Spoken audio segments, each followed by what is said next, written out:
Don't do this. Just let her go. I promise you. Promise you. I can figure out how to get whatever. 9! Listen to me. I want to help you.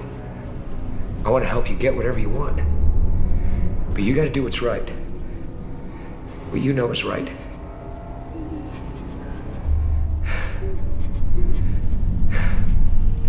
No. No. No. 10.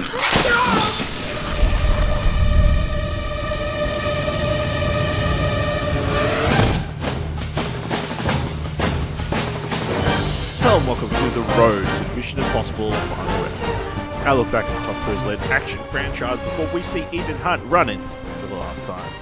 I'm Ashley Hubley, and choosing to accept this mission is Dylan Blight. Happy to be here. Back on where we had the one bad movie. Now we're back. Yeah. Now we're back. This is where we start to. This is the franchise definitely is going up. Yeah, it's a full upward motion. It hits rock bottom pretty fast. You know. Yeah. It's like boom, and then it's nice. And then resurrected from there. Yeah. Yep. Today we're talking about Mission Impossible 3. Yeah. What? Do you remember the first time you watched Mission Impossible 3, and how much did you remember before going to this? What actually the most random thing I remember about Mission Impossible 3 is I can't even remember exactly what it was, but there was a Lost tie-in thing that they were doing. Like either you watched it at the cinema and they showed something to do with Lost, or watching Lost and they gave a teaser trailer for this. I can't remember exactly what it was. All I remember is I watched this in the cinema, right? But also I was watching Lost, and I just remember them, like, in my brain, they're intertwined for some reason. There was some crossover thing. I should just Googled it, shouldn't I? Why am I even trying to? While you're looking that up, here's the interesting fact. Okay. To promote the film, Paramount rigged 4,500 randomly selected Los Angeles Times vending boxes with digital audio players, which would play the theme song when the door opens. The audio players did not always stay concealed. In many cases, they came loose and fell on top of the stack of newspapers in plain view, with the result being they were widely mistaken for bombs. Police bomb squads detonated a number of the vending boxes. They even temporarily shut down a veterans hospital in response to the apparent threat. Despite these problems, Paramount and the Los Angeles Times opted to leave the audio players in the boxes until 2 days after the movie's opening. Wow. Wild. That is sort of wild. Did you find the thing that you wanted to find? No, couldn't find it. Don't know. No lost times. No. All right. Yeah.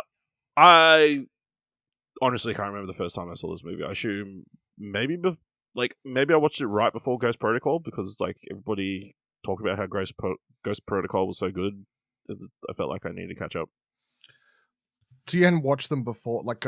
I don't think I saw Mission Impossible 3 in the cinema. Okay, so you caught up for the franchise for? No, I'd seen like one, a bunch of times. Okay, gotcha. 2, I watched it. Obviously, I thought the franchise was dead then, and then 3, caught up. I definitely did not remember large swaths of this movie. I definitely remember Philip Seymour Hoffman, because he's the GOAT and fantastic in this movie, which we'll get into. But yeah, a lot of twists and turns I had forgotten for the most part. So. Very excited. Very enjoyable rewatch this one. So yes, please be aware we will be freely discussing anything and everything about the plot themes in any of the film. So if you haven't watched it, come back later. With that said, let's jump into our discussion of Mission Impossible 3. Agent confirmed. Stand by to go live. On my mark. 5. You have a wife, girlfriend? 4. 3. Whoever she is, I'm going to find her. 2. I'm going to hurt her. 1. And then I'm going to kill you right in front of her. What are you not telling me?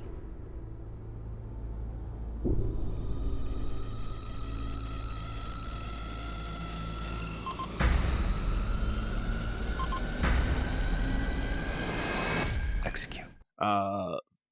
Debuted May 5th, 2006, directed by J.J. Abrams. Written by Alex Kurtzman, Roberto Orci, and J.J. Abrams. Starring Tom Cruise, Philip Seymour Hoffman, Ving Rhames, Michelle Monaghan, Billy Crudup, Jonathan Rhys Meyers, Keri Russell, Maggie Q, and Laurence Fishburne. Retired from active duty and training recruits for the Impossible Mission Force, Agent Ethan Hunt faces the toughest foe of his career, Owen Davian, an international broker of arms and information who is as cunning as he is ruthless. Davian emerges to threaten Hunt and all that he holds dear, including the woman Hunt loves. Dylan, what are your thoughts on Mission Impossible 3? Yeah, I really enjoy I've always really enjoyed this one, mainly because of Philip Seymour Hoffman being the first memorable bad guy in the series at this point. And just the way the movie starts, just such a intense. It's probably got the best. I don't know. It's sort of hard because obviously there's some movies that have really great stunts that start them. Obviously, what's one after Rogue Nation? No, whatever that starts with him on top of the plane, and you've got fun, exciting starts to the films. But I think as far as going for a more just intense, emotional, thrilling, emotional start, this one has the win on that for sure. Just so slow, the pace is so slow in that opening, and it works. The intensity of him trying to find excuses or ways to talk his way out of this impossible situation. And it's one of those things where, I listen to enough podcasts and interviews and whatever else things I've watched with writers and stuff, and in general, it's considered doing I can't remember the actual name that people use for it, but doing the whole starting ahead then going back in time thing is usually considered a cheap cop out or a bad storytelling mechanic. This is one of those films where I actually really, really like it, because in that 10 minutes, if that, or whatever, 5-6 minutes opening scene, you are very quickly oh my god, this Philip Seymour Hoffman bad guy, intense, crazy dude. Michelle Monaghan was never introduced. This is the first time I've seen meeting his. You don't understand who. You don't know who their relationship is, but you very quickly understand that they, his relationship with her is legit and very serious, and he cares a lot. It does such a good job, I think, of just setting up where we are, and then when you go back and see him living that normal life and everything, and knowing where you're going to be, you're like, good lord, how are we gonna save this? This might be the best acting from Tom Cruise in this franchise. Yeah, because he has to do actual he's not just running and jumping and quipping. That is such a memorable opening. Just the counting down and just the desperation you have. Where is the rabbit's foot? I'll find it. I gave you the rabbit's foot on 5. I'll get you. I tell you. It's just the pleading.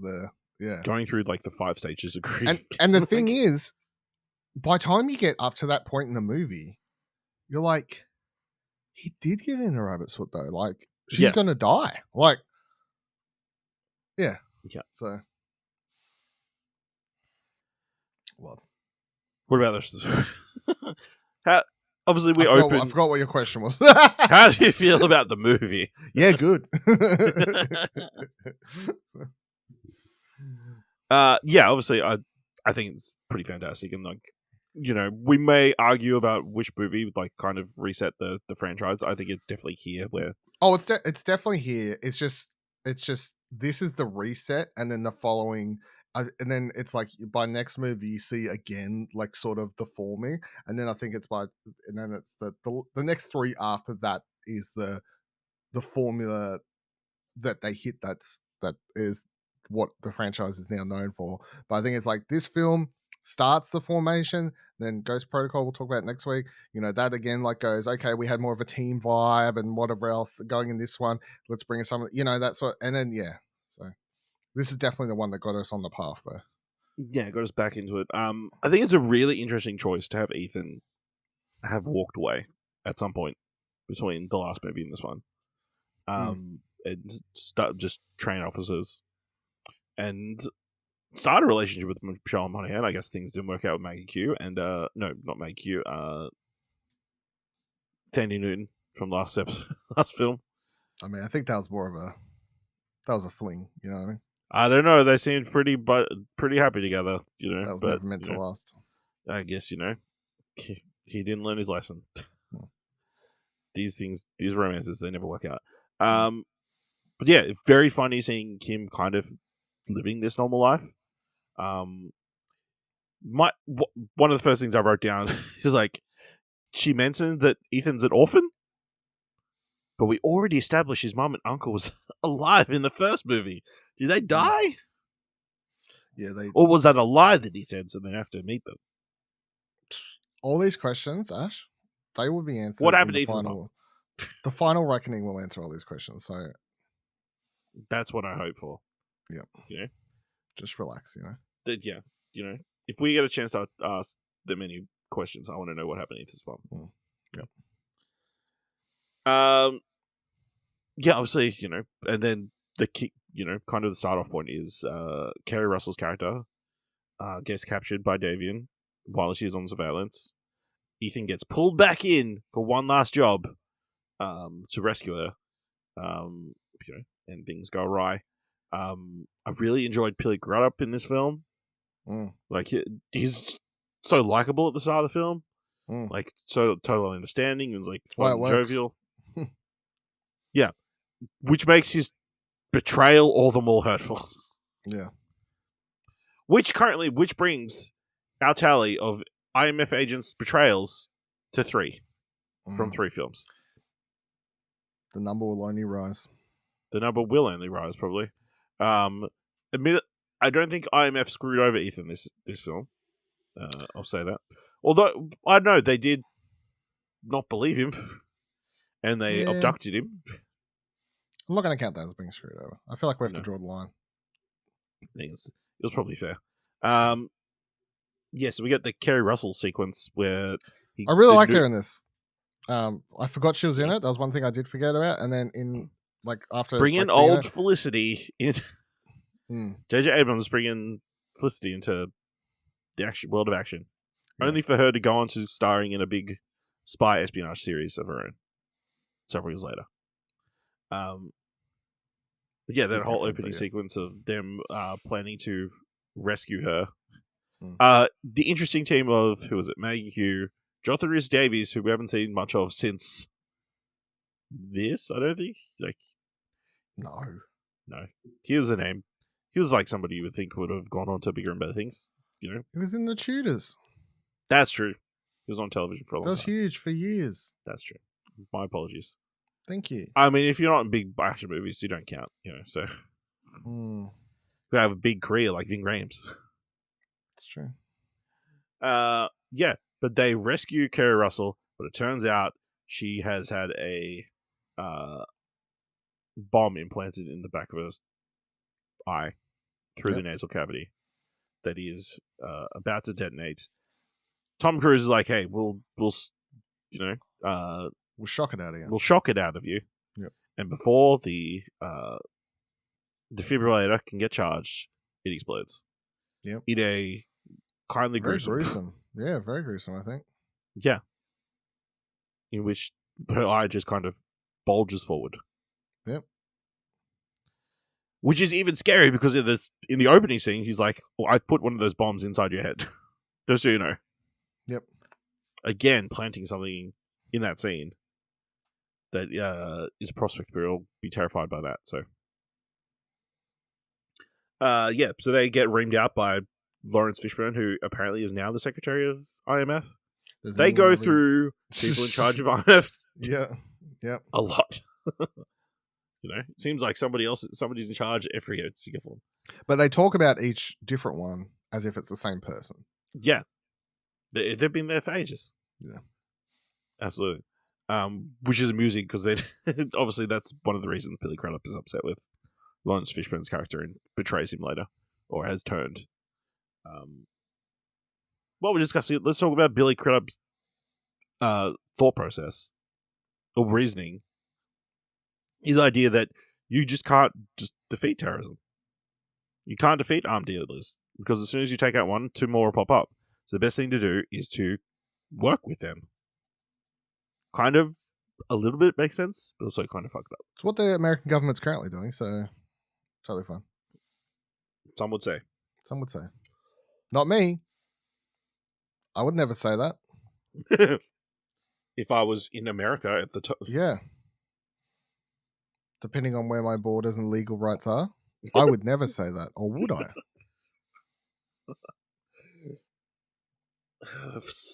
IMF burst in.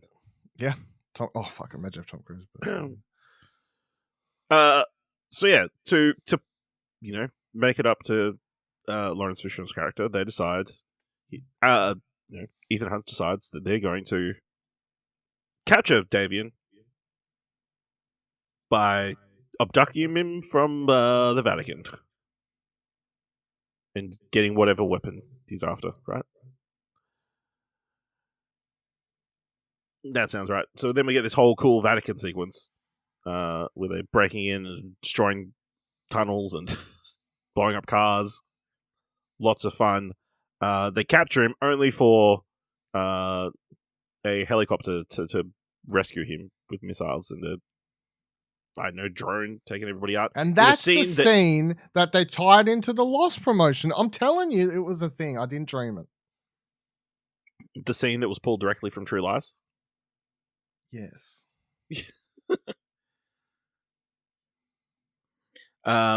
Yeah, so with Davian released, Tom Cruise freaks out and leaves the scene to try and get in contact with Michelle Monaghan's character, only to find that she's being abducted from the hospital. IMF captures him, but he escapes. Apparently, IMF headquarters underneath the DMV. Which makes sense, really. Yeah, the last place you would expect. I love the opening where he's talking with, at the engagement party. He's like, I'm a specialist in traffic management. Like, I study traffic patterns. If you just put your brakes on it, they'll ripple effects all the way across, because traffic is a living, breathing thing. And then old mate, what's his face? Guttenberg, who's in all of JBA's stuff. Oh, yeah, Greg Guttenberg. Yeah, he's like, this guy. He's good luck charm. He's good luck charm, yeah. So yeah. It turns out, Ethan Hunt is tasked with getting the rabbit's foot from a building in Beijing to give to Davian for Heather's life. No, is it Heather? What is her name? Who? Michelle Monaghan's character. Julia. For some reason I thought that was wrong. Yeah. For her life. So the team gathers in Beijing. They break into a building in a very comedic scene involving physics and pendulums and a parachute.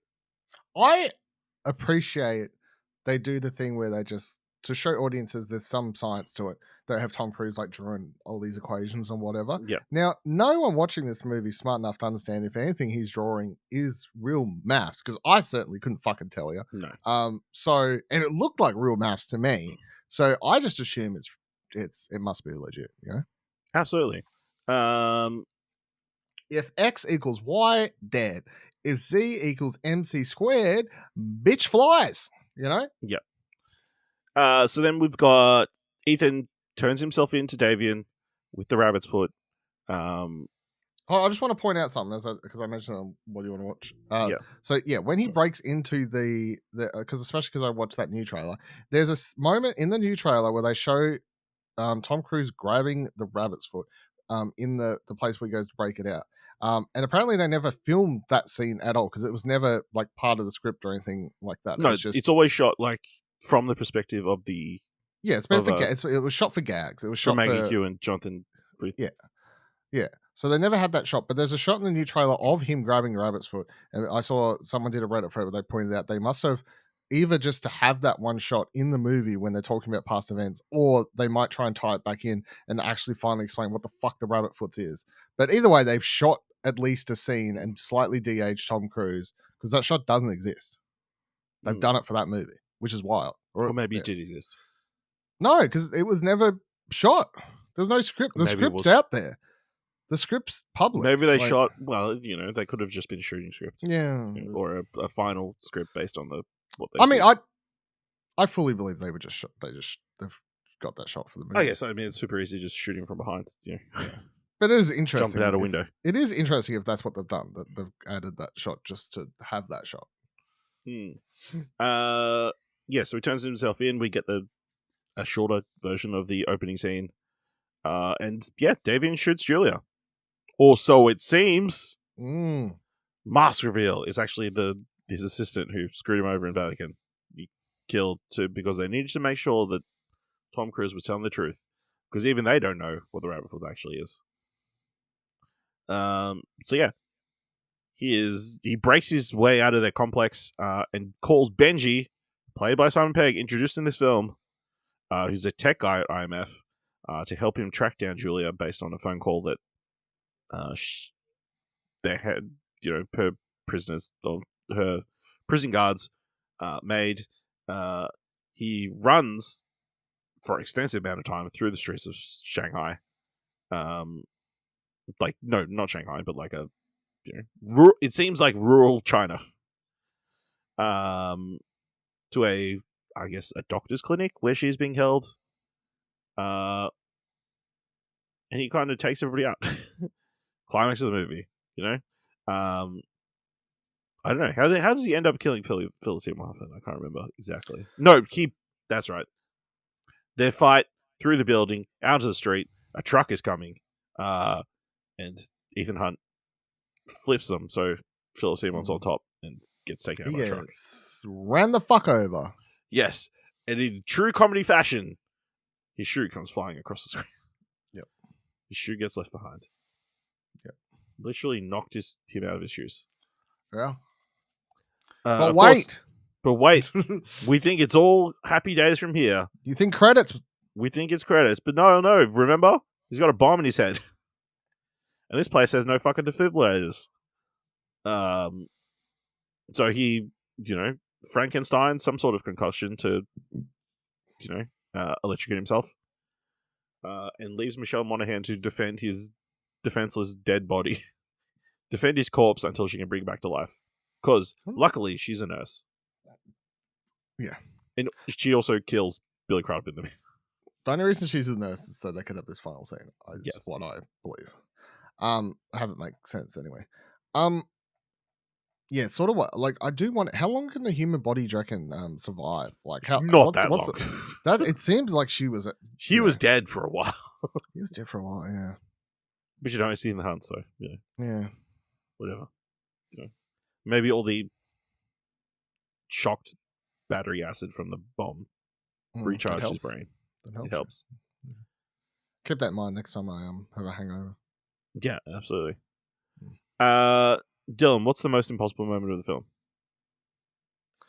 I gotta be honest, this is the third time recording this, and I keep forgetting it's the segment you're doing. I never forget segments you have. What are you talking about? Why would you even say that to me? You bitch. Memory like an elephant. God damn it. I'm gonna go with because it's funny that when he calls Benji when he's running through the streets. Moment. That's their first moment. That's their connecting moment. That's their first. He's introduced earlier in the movie. Yeah, but that's the first time. Yeah, they're friends. Yeah, buddies.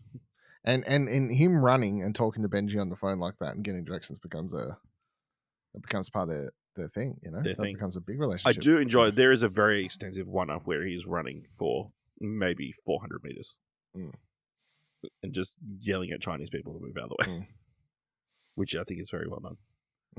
I have to go with the dive, the pendulum jump across the building onto a crooked roof, like a slanted roof. So he's sliding down the roof, has time to take out the two, guards on the roof. All I'm thinking the whole And time then managed is to stop himself on the gutter. where he's sliding down. I'm like, if this was a video game, there'd definitely be a trophy for like hitting all those people with headshots. It's just sliding down. But then it's topped off with him jumping out of the building at too short a distance for the parachute, and him being taken through the streets, including smashing through another building. only to see a good old cleaner, and then get pulled back out again by the parachute. Good, lots of comedy in this one, which is something that was introduced in this film. I think it is also running through. Yeah, I mean that's and Simon Pegg was the comedy, I guess. Simon Pegg helps, but yeah, I think the team dynamic helps too with the banter. I like the team in this one. It's like they're not as memorable as our core group that obviously we get to the legacy team. Yeah, the legacy team, but I do like the Jonathan Rhys Meyers and Maggie Q. Yeah. Mask counts. 2 changes. 2 masks. I guess to see this film. We get the Julia mask at the end, but then we have the Philip Seymour Hoffman mask in the Vatican, which might be one of the coolest special effects in this film. Because they're doing one camera shot. Yes, because obviously they're like painting. He's putting the mask on. The camera moves behind Ving Rhames in a way, but you're like, oh, they'll cut it here, so it'll just switch over to Philip Seymour Hoffman. That would be the easiest thing to do, right? Mm-hmm. But no, there's still Tom Cruise in the mask, and then at some point between him kind of painting around the eyes, it becomes Philip Seymour Hoffman. Yeah, you don't It see is it fucking wild. Yeah, it is very well done. I agree. Crazy. But yeah, more praise for Philip Seymour Hoffman in this film. He has to do some action stuff. But then he has that awesome fucking with Ethan Hunt on the plane. When he's trying to question him and lets him know exactly what he plans to do. Yeah, he's such a memorable villain in this, and says a lot. He doesn't have a lot of screen time. No, but he has enough, I feel. Yeah. It says a lot about him that after he's even been hung out the plane and everything that's going on there, Ethan yelling at him, when he comes back up, he's still just goes, Ethan. He's paid enough attention. Yeah, that's the thing that. Ving Rhames screwed up. Yeah. By saying names, it's code names only. Mm-hmm. That's why they use code names for everything later. In the other films, Lesson learned. So. Yeah. Anything else you want to discuss about Mission Impossible 3? No, I mean, I know it's more of a next week question, but I'll just say, let's just get it out of the way now. Do you JJ was meant to direct Ghost Protocol? Do you reckon you would have, do you imagine a world where JJ had done more of these? Or... I know, I feel like he liked the spice of life, doing a bunch of different stuff, Yeah. Well, it's obviously he did Super 8. He did Star Trek after this, I want to say? No, it was filmed with Super 8 when, and he went on the Star Trek, so... But there was a world where he was set. I mean, this is when he was at his hottest. He was the golden child of Hollywood at this point. Yeah, I think with Lost being a massive success. So many TV shows being massive successes. Let's see. Yeah, Alias, then Lost, a bunch of smaller stuff. Then Mission Impossible 3. Then he produced Cloverfield. Directed Star Trek. It's Super 8. Super 8 wasn't until 2011. So. No, that's what I mean. He did Super 8 instead of Ghost Protocol. Okay. Instead of keep going with this franchise, he did Super 8. I know. Super 8's 5 years after this one, isn't it? So. Yeah. I know. No, I guess, it's 5 years between. Weirdly. That's what I mean. There is a gap, so yeah. But yeah, obviously, he produced the next one, so yeah, still involved. But yeah, great movie, very exciting, really enjoyable, fun twists. And then Laurence Fishburne disappeared again. I also I love that. I think this may be the first mention in the world of a black person being a DEI hire, which I think is what is one of the remarks that Billy Crudup makes about Laurence Fishburne in the role of secretary. He's a diversity hire. Thanks, I guess the other thing I'll say is come back to explain what the fuck the rabbit foot is. At the end of the movie, where Secretary Laurence Fishburne's if you hang around, I might let you know or whatever. They do a whole tease about what it actually is at the end. It's like, You it never doesn't find out. matter. It's a dumb MacGuffin. Yeah, I mean, obviously it doesn't matter, but it's still it's I'm like, just this filming this shot has me. It's got Yeah. me shook. It's got me shook. Hash. The other thing, he gets married in this movie. Yeah, it's true. Just rant. Yeah, so they are legit married. Yeah, They are legit Yep. married. I enjoy the conversation that they have at the Vatican, where Ving Rhames is talking out of the relationship. yep. And then after all that, it's like, oh, congrats, man. I got married. Yeah, Married 2 days ago, you know. Yep. That's very funny. And then weirdly, the thing that made me laugh as well at the end, is when he's leaving IMF, and then all these people who were holding him at like 30 minutes earlier in the movie are like cheering he's leaving the building, you know? Super happy for him or whatever. That was funny. But not as funny as when I stopped to listen to the music at the end of the credits. Did you listen to the song that was attached to the end of this movie? I think I did. It is a song called Impossible, featuring or by Kanye West Oh, with Twista, Keisha Cole, and BJ. hell yeah. It's just he wrote a song with Impossible in it, and they attached it. Very funny, because it has absolutely nothing to do with the movie or action. No, but they say the word impossible though. What are you talking That's true. about? They do say the word impossible. What more do you want? Rough. All right, let us know what you thought of Mission Impossible 3 by finding us on Blue Sky at explosionnetwork.com or find us on other social media at ExplosionPod. If you want to help us out here at What Do You Want to Watch, leave us a review on Apple Podcasts or Podchaser, leave us 5 stars, and leave 5 stars, or just tell people about the show. And if you've enjoyed this episode of The Road to Mission Impossible, the Final Reckoning, let us head over to our Ko-fi page at explosionnetwork.com/support. Thank you very much for listening. Join us next week. We'll be talking about Mission Impossible Ghost Protocol. And remember, this podcast will not satisfy.